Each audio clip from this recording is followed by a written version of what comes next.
From the City of Angels, you are listening to the James Salazar Media Podcast. On today's episode, we're going to talk about the derailment, coronavirus, and the AI revolution. So let me strike the music, and I'll meet you on the other side.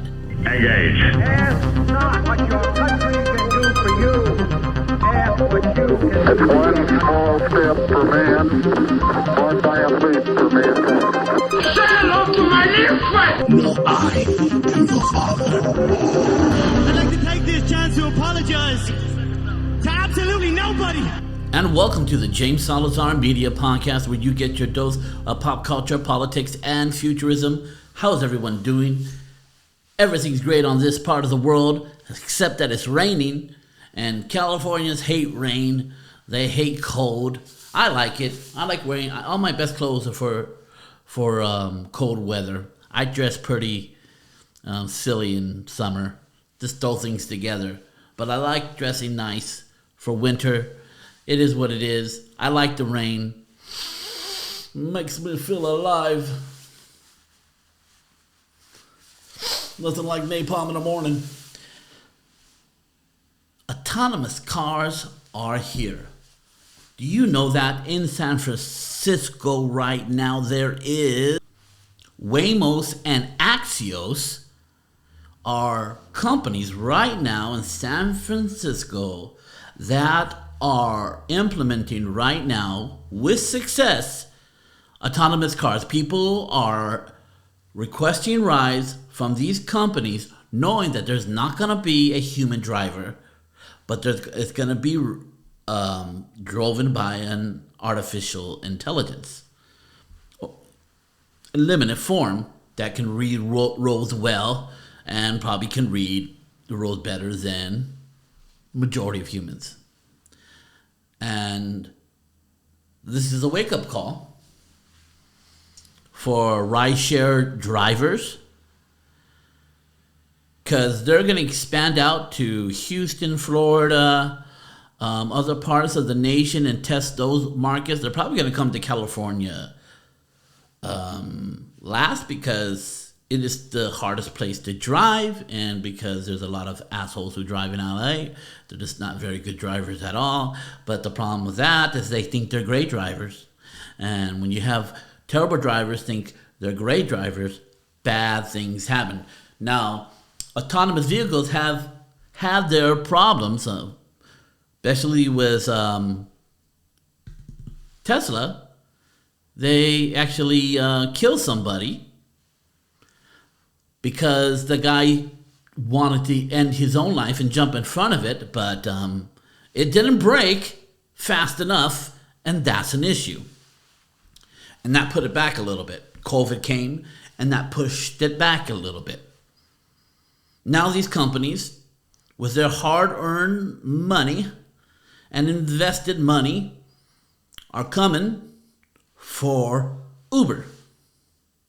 But Uber, believe me, Uber is not scared, because Uber is going to let them use their money to test it out. And once the data comes in, Uber has already purchased about 100,000 Teslas to implement the new technology for autonomous driving. And we're seeing people in San Francisco ordering out of their free will and taking these rides. See, the split for Uber. And here's the thing. Here's why you should invest in Uber. That the split between all its drivers is 30-70. The driver gets 70% of the ride, and Uber gets 30% of the ride, because you are using their app and their software. Okay? The driver gets 70%. When this AI autonomous driving becomes worked out, Uber will put that technology in their cars and cut out the middleman, which is the driver, and they will get 100% of the profit. They go from 30% to 100%. Now, Uber is a multi-billion-dollar company, and they're just waiting for this to happen. They'll probably keep maybe 10% of the drivers for people who still want to be driven by real people and probably their best drivers. Maybe. That's wishful thinking. They might. But their stock will skyrocket. And we're about I wouldn't even say 5. I mean, we're going to go to the moon before 5 years. So I'm thinking within the next 3 to 4 years, Uber drivers will be faded out. They'll be cut, probably no severance package, and that's just the way of automation and progression. And a lot of people are going to need to look for new jobs. So if you're an Uber driver right now, you got to have another form of income be working on as of right now. You need to go to school, get a trade, whatever you need to do, but you need to switch it. Because, and let me tell you something, it's only going to be 5 more years to all the trucks become autonomous. Right? Trucks are not going to jackknife because the robot will be a better driver. It's just going to happen. And look, for people who can't afford it, everybody's going to drive autonomous cars. Can you imagine getting up in the morning? Let's say you call your car Bubba and you get your iPhone, iWatch, and say, "Hey, Bubba, pick me up in the front of the door." Bubba pulls out of the driveway, pulls up right to the sidewalk. You come in, you walk in, you get, and probably the format of the car is going to change. They'll probably be facing each other with an option to turn to take over the wheel if you choose to. And you're just going to walk in, you're going to place your coffee in the coffee holder, and you're probably going to lay down on your back seat for about 10 minutes just to get a little bit more sleep time. Right? And then you get up and you listen to your podcast. You get to surf the internet on your phone. Women get to put on their mascara. It's a win-win situation. Can you imagine when you're after work and you're all done and you don't want to even think about it and you're feeling sleepy? Just get in your car, chill, and Bubba's taking you home. For those who can afford it, they will buy that. And just wait. When the data comes in, how more safe it is for AIs to take over. See, it would be like a swarm. All these cars acting in unison. It's not like human drivers. Human drivers mess things up. You can do everything right as a driver, and some asshole in the other lane can ruin it for everybody. And when that data comes out, I guarantee you there will be rules and laws that says that the autonomous car will have to take over in metropolitan areas in the city. It's coming faster when you think. COVID pushed it back, but now it's coming back. It's already been implemented in San Francisco. They're looking to implement it in other cities from other states. Most likely, Los Angeles will be the last place where they can do it. If they can do it successfully while avoiding all these assholes in the streets of California, of Los Angeles, then people will feel safe. And as that begins to steamroll, it will get more safe as they get more people hands off the wheel. But let's be real. The convenience, once people are sure, they'll definitely take Uber and not have to drive.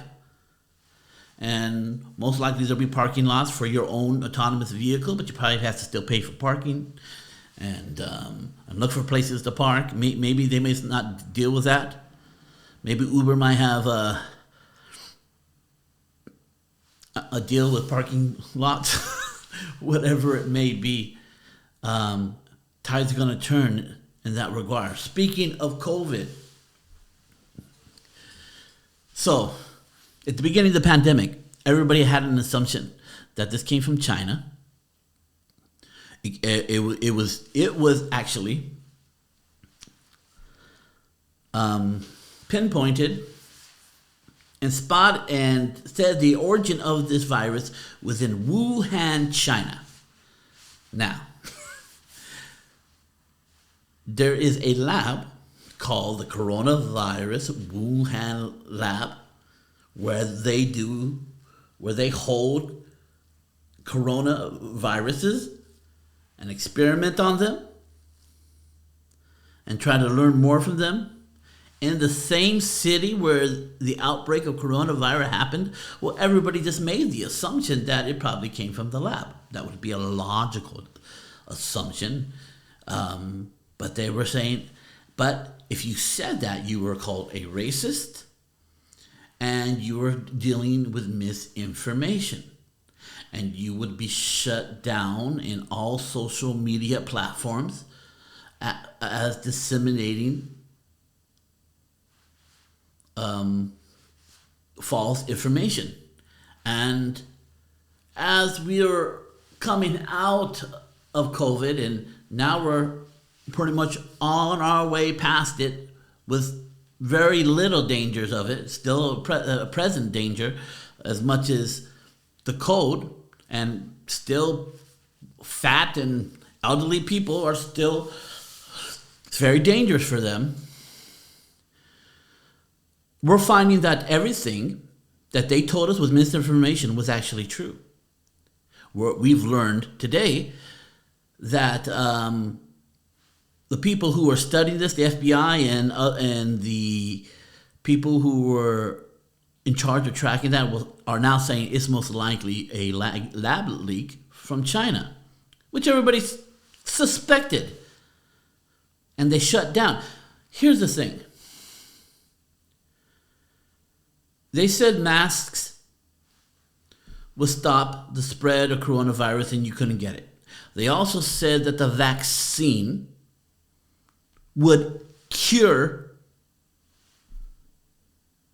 COVID-19. I don't know what, but 13. It said it would cure it. And we know it didn't cure it. And you could still give it to other people. It just helped you fight it.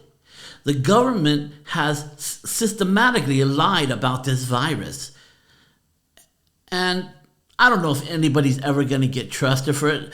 We should definitely look at Dr. Fauci because he had the motive to lie, because he had money going to that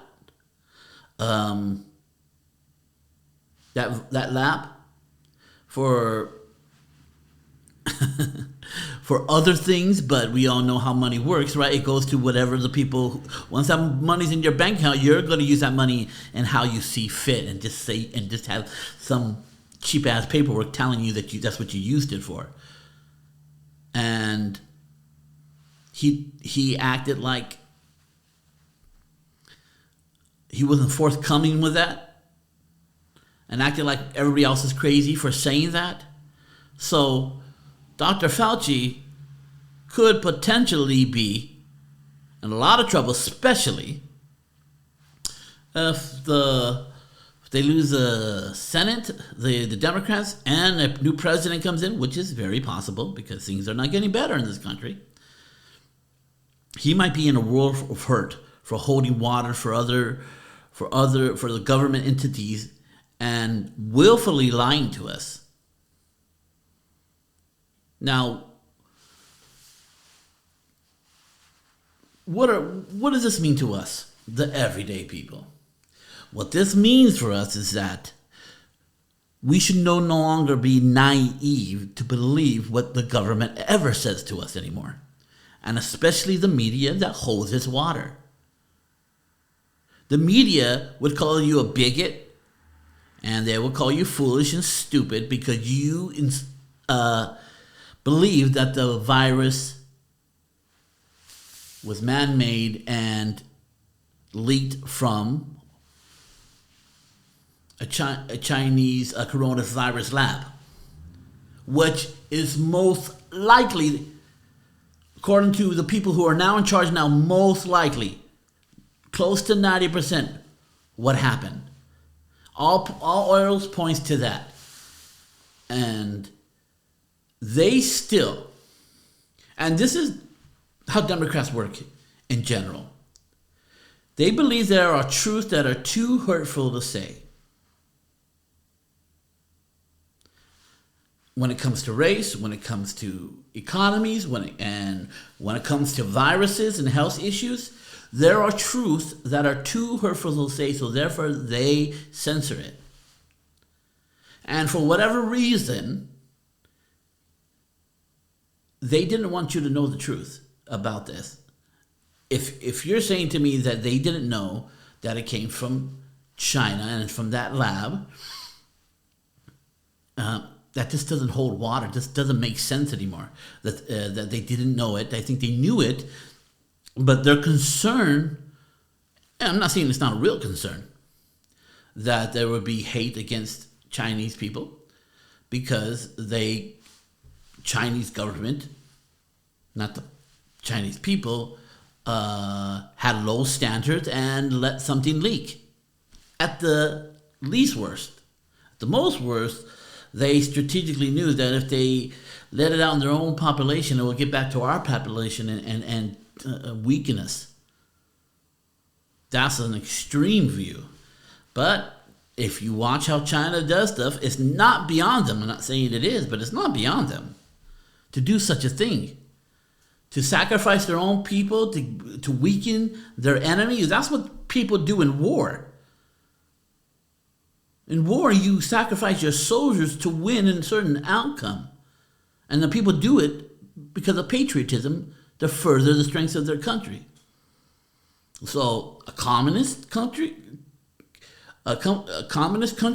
who doesn't believe in individual rights and individual liberties, that believes in collective goods, well, they could have very much collectively said, these people, Wuhan, they're going to pay the price for Mother China, and it'll get to American and weaken Americans, kill millions of Americans, and it did. I would like to believe that they're just not good at what they do, and they let it leak. But don't be bullied into believing you're wrong without the facts to show that you're wrong, because that's what they'll do. And they think by shutting you down, because they think this truth that there was a China leak from their lab that caused millions of people's deaths, is too hurtful to reveal. It's not true. The truth shall always prevail. The truth shall always set you free. Truth is our highest value. That's why we have freedom of speech.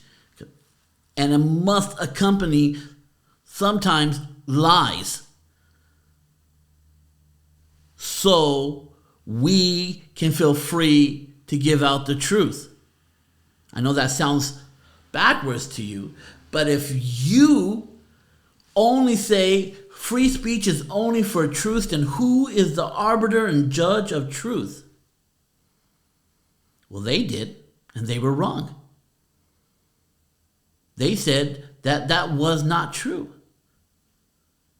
So I say free speech should accompany hate speech, lies, and truth.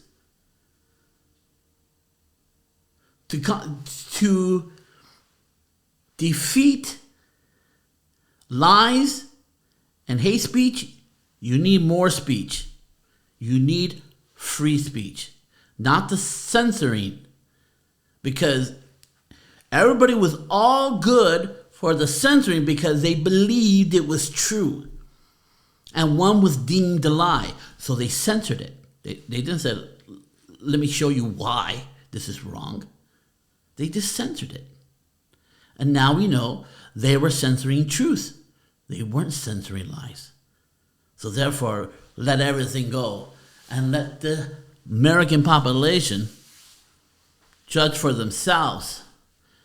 So pretty much the government, as well under Trump,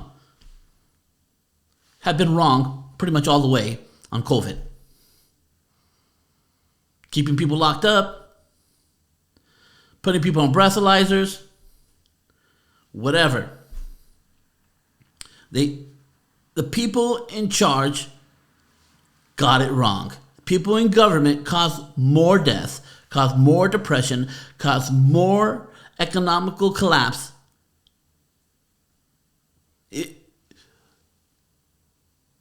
The antidote given by those people to deal with this virus could be more damaging than the virus itself as we go down through history and look back at it. And it should be a great lesson to Americans that that people in government are just as flawed as you, and their only job is to maintain their own power and to control your people. That's what government's for. It's for control over things. And we need control over things. We can't just leave it up to anybody to do things. We can't leave it up to anybody to do the sewage and water and all that stuff. We can leave it up to corporations because we know the profit motive makes everything better, and the governmental motive of good intentions has a history of making a lot of things bad. Way more bad than corporations. And that's just a statistical fact, historical fact. I'm ranting. I don't want to rant. I do not want to rant. But, what are we talking about here, right? We go over here to this derangement over in hand of Palestina. Trump pretty much took advantage of the dropping of the ball of government once again. This is why our forefathers wanted to eliminate government. Because what they're good at is limited. Very small. Very small. They're good at destroying shit. And the government, the military is pretty good. The military is pretty good. Our military is pretty exceptional. But it's about destroying shit. It's not about building things.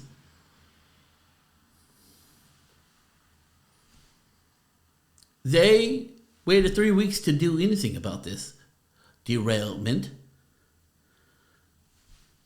Buttigieg, man, this guy seems like a complete fraud.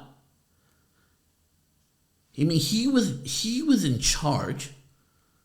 He was a mayor of a town of 100,000 people, then became the transportation minister for the whole nation. And then he went on baby leave, and he didn't have the baby.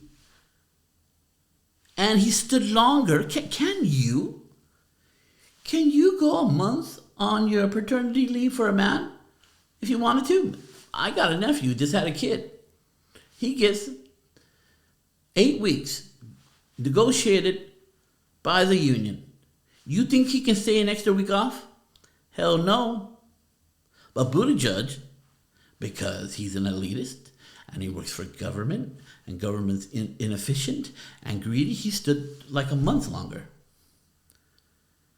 And now when he has to do real work, he's not there, and he only goes there because Donald Trump went over there and gave them Donald Trump water and fed them all Big Macs. I mean,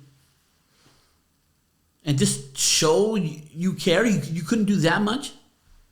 Oh, then everything reversed. Oh, the day after, like the week after, a day after, 3 days after, Trump shows there, Buttigieg has to go there and save face. But people still don't know if it's clean. I mean, they're scraping the ground of the ponds and all this chemicals comes up and they're like, it is A-okay to drink. You got to do what that guy did at one time where they were saying water was fine. And the guy comes up and gives them a drink of water from the place where he said it was fine, and the guy wouldn't drink it. I think some people have to do that. Mr. Buttigieg, I want to take a water right here, and I want you to drink it. See if he does. He might. Who knows?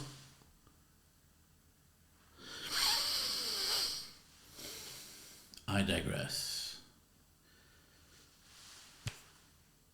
We have to put government in its proper place, in its proper perspective. The free market is always better than government, and we should always use the free market first. But there is a moment where the free market just might not find you monetarily necessary to do things for you. So therefore, we need government who does things for the people. But in that, know that it will be the least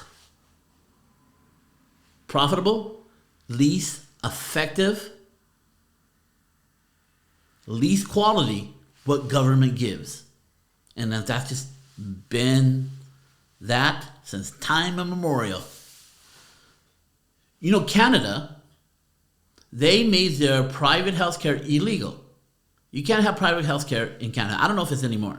But they did that because they knew there would be disparity between the healthcare that the people pay for and the healthcare that the government gives. They knew there would be disparity, that the people who pay for it would have got better healthcare. So therefore, they made it illegal because of fairness, the doctrine of fairness and equality. So everybody has to have the lower form of healthcare. It's free, but it is a lower form of healthcare paid. Right?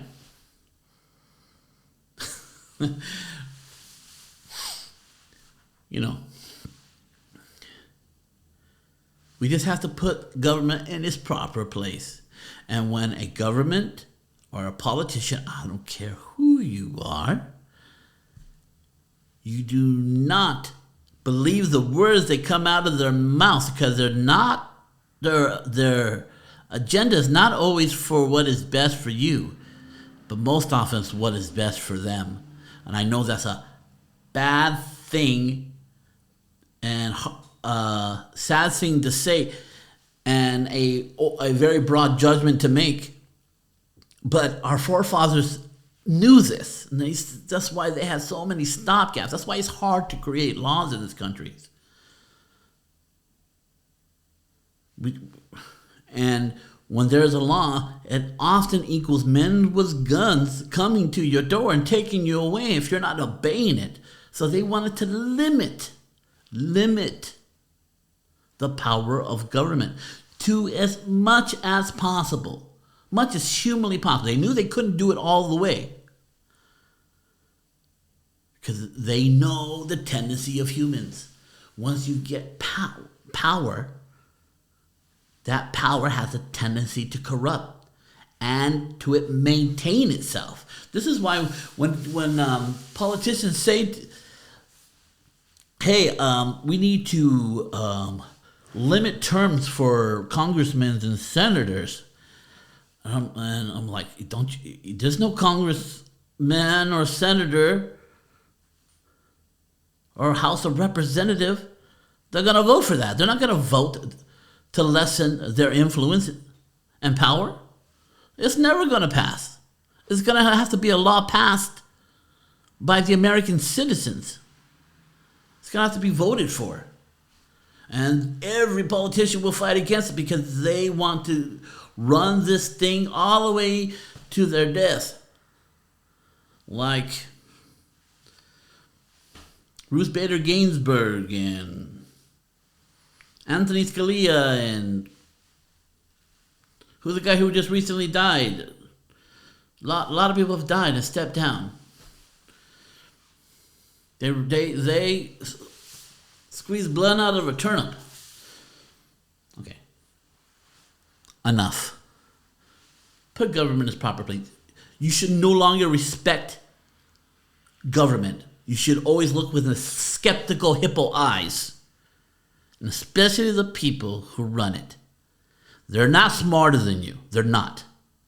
They're not smarter than you. To give them that level of respect, they have to earn that. When someone comes up and says smart things, you say that's a smart person. If If they come and they make stupid assertions that doesn't work out in real life, you just might put them in a category of stupidity and don't listen to that person. Like Maxine Waters, whenever she opens her mouth, she just says stupid shit. She's an idiot. She's an idiot. Don't listen to anything she says. People should be embarrassed that they voted for her. Because it's not about. And I know this is partisan, even though I'm not a Republican. You know, most of it comes out of the Democratic Party. I mean, they're literally voted in a man who has cognitive decline because of a stroke, and they still put him through because it's not about the individual. It's about the collective. And now he's in the hospital and his wife took off somewhere and left him there. So, you guys deal with him. Who propped him up and pushed him to run. Ooh. Democrats need to set their house in order. Unfortunately, when they set their house in order, they made, there was slavery and Jim Crow laws, and they were against the civil rights movement. Still beyond me why any minority is everything. Here's the funny part. Everything, if you talk to a minorities as an activist, they will make a list of things that makes America bad. And they were all done by the Democratic Party that they're a member of. Can you make sense with that? They want to take down organizations that have historical racism. Well, the very first obvious one is the Democratic Party. They should take down the Democratic Party and put up a new party. Is there institutional racism? Absolutely. That institution is called the Democratic Party. And it's still racist today because they believe that black people and minorities can do nothing without them. That they need the white savior still. I tell you right now, this company, the way it's designed for the individual to be individually prosperous and have prosperity. If they want to put you in a collective and they want to tie your fate to every other person of your race, that is stupid. That is stupid. Okay. I'm going too far. Not too far what I'm saying. I'm rambling on.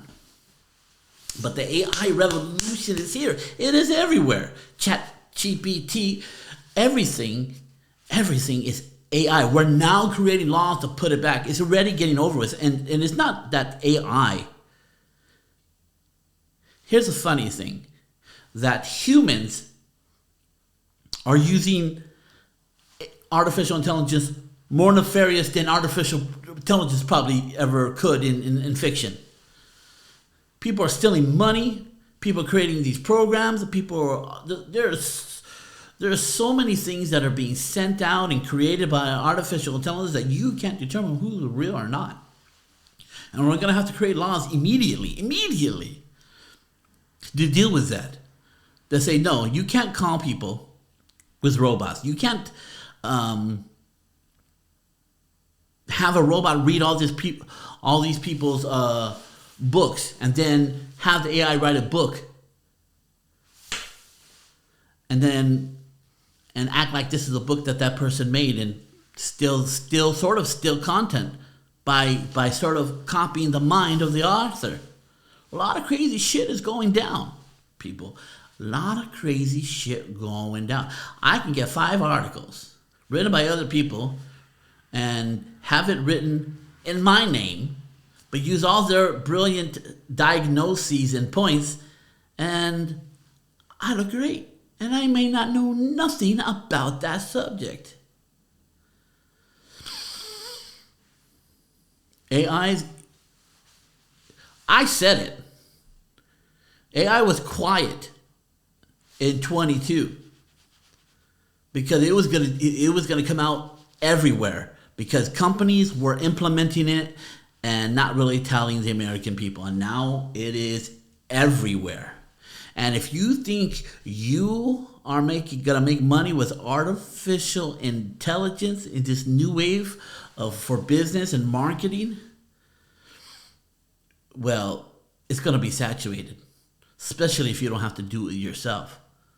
It's the people who, that chat GPT, whatever you call it, that's already being saturated, and because the growth of informational technology, you can't keep up with it. So it's everywhere now.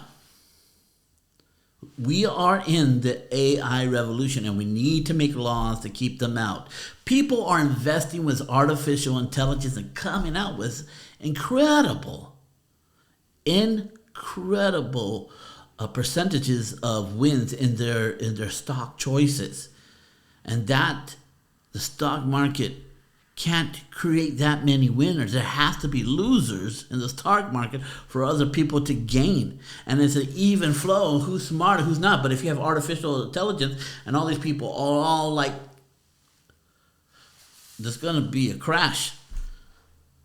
If artificial intelligence can be used the way individuals want to use it. The artificial intelligence is not going to stop itself and say, no, this...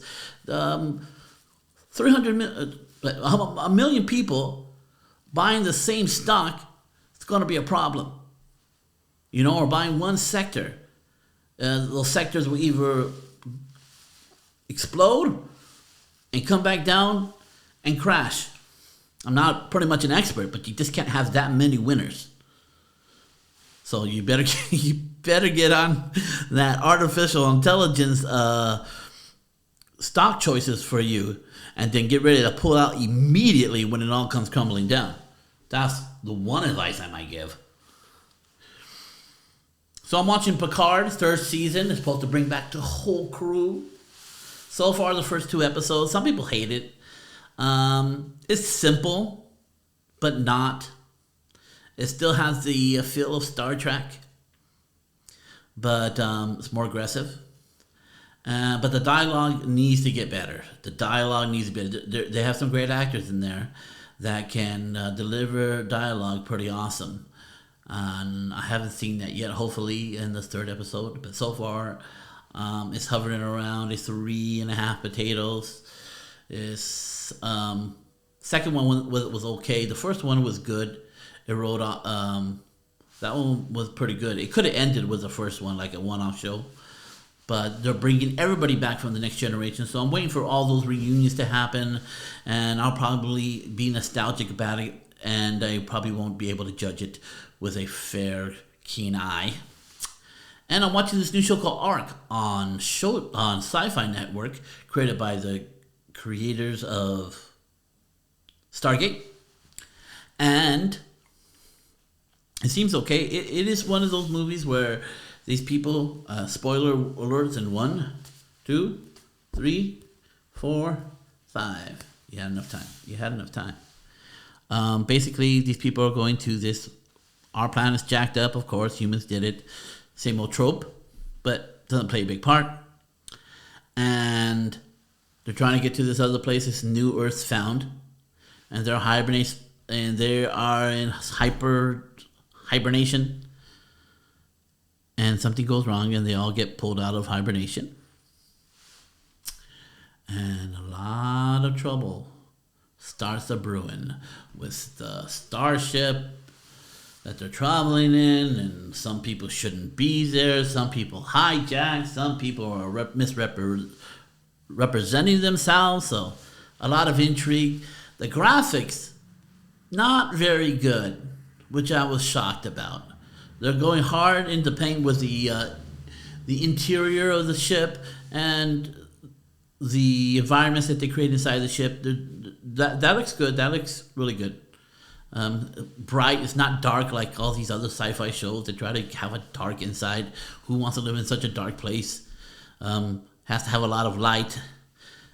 So that's good. It's just when they get into outer space, the sci-fi looks janky. So that's why it's itself is at a 3.5. The story's got to keep on going, progressing to some interesting storylines. You guys keep on pushing that way if we're going to deal with these graphics.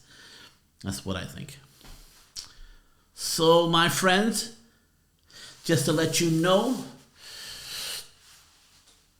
there's a QR code. Let me see. Right there. Right there's a QR code. If you're listening to this on iTunes podcast, it will be in the show notes. I have up other shows that are on YouTube. I have the Intellectual Anarchy and the Brightburn YouTube Academy. And we also have the Future Republic, where we talk about all things futurism. We have the James Salazar Media podcast, which is on YouTube and iTunes. So, and also we have the Brightburn YouTube Academy. No, we have the Brightburn Facebook group. Excuse me, where we get together and talk with like-minded people about their journey into entrepreneurism, the mindsets and the belief system needs to go forward. That is free to join. It's private, but it's free. You just got to go in there, answer the questions, and you're in there, and you can get some daily posts from me and encouragements. And yeah, that's there for you. There's also in the show notes, you'll be able to get a free ebook called How to Be Great at Everything You Do. Also, you can find my coaching services. You can find my speaking services in there. If you need me to speak at your event or your congregation, whatever you need, I will have that in the show notes, or just take a look at my QR code. You can catch all that stuff there. You can also go to JamesSalazarMedia.com/sling. You can find everything in there too, and some of the things I'm affiliated with that I think they are awesome. Check those things out. So, my friends, when the storm of life comes against you, you find yourself on your knees. Take a look at that storm and say what my sensei Jack Burton always says: give me your best shot. Strike the music.